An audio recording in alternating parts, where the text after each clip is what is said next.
é fantástico, porque o Espiritismo nos traz algo muito palpável. Sim. Né? Então... E até confortante. Por exemplo, quando você estuda a teoria da reencarnação, uau, é confortante pensar que perdeu um filho, um pai, uma mãe, você pode fazer contato, conexão saber com como aquela é que ele pessoa, saber como ela está.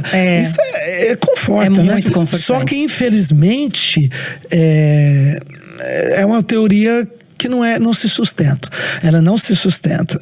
E eu descobri isso muito tempo depois, que fundamentalmente a teoria da reencarnação não era sustentável. E a partir daí eu tive que abrir mão. No meu caso foi muito bom, porque o dia que eu descobri isso, desmontou todo o castelo de segurança que eu tinha. Mas à noite eu aceitei Jesus e tive uma experiência poder de Deus na minha vida. E conta pra gente. Como você descobriu isso? Como foi? Uau. Bom, eu tinha muita segurança na teoria da reencarnação. Pessoas que morrem podem evoluir, fazer contatos e tal. E eu estava num acampamento de presbiterianos, com jovens, 18 jovens, e eu que não era da igreja, e mais uma amiga. E tudo muito rústico, dormindo em redes e tal. À noite, pregou um pastor chamado Vadislau. O reverendo Vadislau, ele tinha sido preso pela Revolução de 64 e levaram ele à cadeia, e ele sofreu muito. Ali, um dia, uma senhora, uma jovem, levou uma Bíblia para ele, ele se converteu. Ele deixou de ser um fora da lei, que vendia armas e tal, e se tornou um pastor e foi para o seminário teológico e se tornou um pastor. E esse cara pregou e contou a experiência dele, detalhadamente. Eu não conhecia a Bíblia, nunca tinha pego numa Bíblia, não entrava numa igreja, achava a igreja uma furada evangélica. Querendo no que você vivia. Eu não via manifestação de poder. Lá no centro espírita, a gente via o cara abrir o outro com um estilete ou com um bisturi, sem anestesiar e tirar um tumor e fazer uma cirurgia. Você presenciou essas coisas? Várias vezes. Desculpa. Era em meados de que ano? Isso aí foi mais ou menos 1970, 72, 69, por aí assim.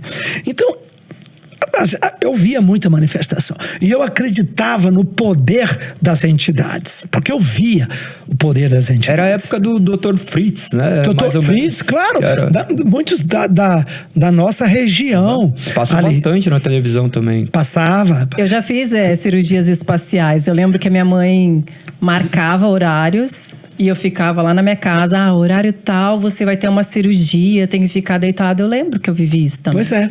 E aí, com isso, eu me encantei com as manifestações sobrenaturais. Cirurgia cardíacas, cirurgia para tirar um tumor, né? Eu não sei se eu devo atropelar, porque é um outro assunto, mas... O assunto aqui é a gente conversar e as pessoas serem edificadas. Pode seguir sua linha de raciocínio, que tá fantástico. Então eu vou dar um salto. Depois que eu comecei a comunidade evangélica, eu entrei em contato com um médium em uma cidade próxima a Goiânia, cujo nome dele era Antônio. E esse rapaz, ele recebia a entidade do Dr. Fritz. Ele foi o segundo pós-Dr. Fritz na linha da cadeia de sucessão. Você já convertido? Eu já pastor. Já pastor. E eu me impressionei porque eu vi tanto carro, eu vi tanta gente numa cidadezinha pequenininha, passando a noite para tentar encontrá-lo e ter uma sessão de 15 minutos, meia hora, fazer cirurgias. Eu fui lá no centro. Eu cheguei aí, entrei na fila, carros da Argentina, ônibus do Uruguai, da Argentina, daqui do Brasil, de diversas regiões. E você queria conhecer, ver o que ele fazia lá? Eu já sabia, porque nessa época eu estava desenvolvendo todo o conceito de quebra de maldições. Eu estava estudando a fundo e eu tinha acabado de lançar o primeiro livro, Quebrando quebrando as maldições hereditárias. E estava vendendo muito. Aí eu fui conhecer o Antônio. E cheguei, e quando eu vi aquilo, meu espírito se revoltou. Eu falei, Deus, tanta gente iludida com a esperança, porque só tinha gente desenganada por médicos e hospitais. Quem estava lá não tinha mais esperança de tratamento. Acabou, tinha chegado no fim da linha. E é uma verdade, eu me recordo quando pequeno, a gente frequentar também alguns lugares em sítios que tinham daí chamados remédios, que eram chamados homeopáticos, né? Isso. Tem um irmão meu que tinha alguns problemas de audição e como era humilde, simples, não tinha recurso para procurar médicos, no final das contas buscavam um meio que o sobrenatural se manifestasse. Um curandeiro, um médium, uma coisa assim. Meu irmão passou por isso também num acidente que teve na rótula do joelho esquerdo. Bom, aí eu entro lá no centro espírita, cortei a fila. Quando eu cheguei no lugar, na casa, era uma casa não muito grande, um pouco parecida com o estúdio que nós estamos. Na sala central, eles fizeram puseram biombo e fizeram um gabinete do tamanho desse estúdio, mais ou menos assim 3,5 por 3,5. Ali ele tinha uma maca, uma escrivania, uma cadeira e uma assistente. Então ele punha as pessoas na cadeira, aí ele colocava na maca e ali ele fazia as intervenções cirúrgicas que se fosse necessário. Mas era 100% fechado. E eu cheguei do lado de lá, nas costas, ele não me viu, nem ouviu, e eu pus a minha mão no biombo, um biombo grosso, e comecei a orar e abençoar e falar, meu Deus, traz a tua palavra, a tua luz, desengana essas pessoas. Eu quero o Antônio convertido comigo na igreja. Caramba. Eu fiz assim bem intrépido. Quando eu estava no meio da oração, ninguém viu, ninguém percebeu, porque era só silencioso, baixinho. Espírito, Gente, de repente, esse homem levanta do outro lado e começa a esmurrar a parede.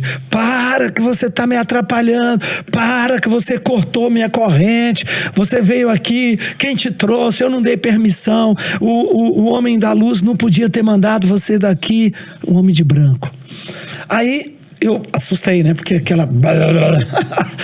E aí alguns seguranças correram, ninguém sabia o que estava acontecendo. Eu quem percebi. Era que tava lá? Quem estava lá. Eu percebi. E aí o que eu fiz? Eu me levantei, saí quietinho pela cozinha, dei a volta, entrei no carro, que a minha esposa e um irmão estavam me esperando, e nós saímos. Pronto, esqueci. Isso foi junho, por volta do dia 20 de junho, 22.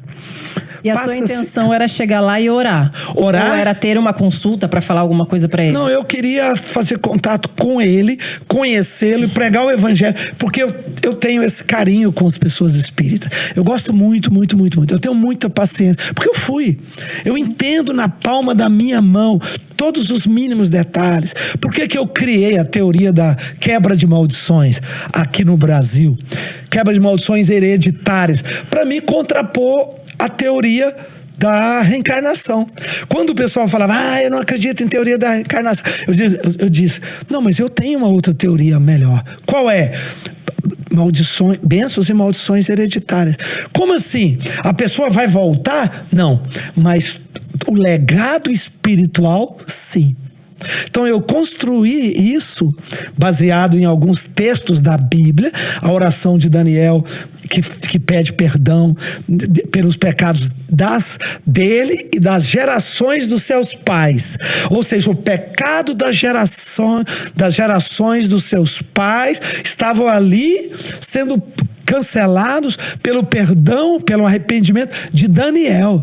O texto de Êxodos, eu visitarei a iniquidade dos pais nos filhos, até a 3ª e 4ª geração, e usarei de misericórdia até 1000 gerações com aqueles que me amam.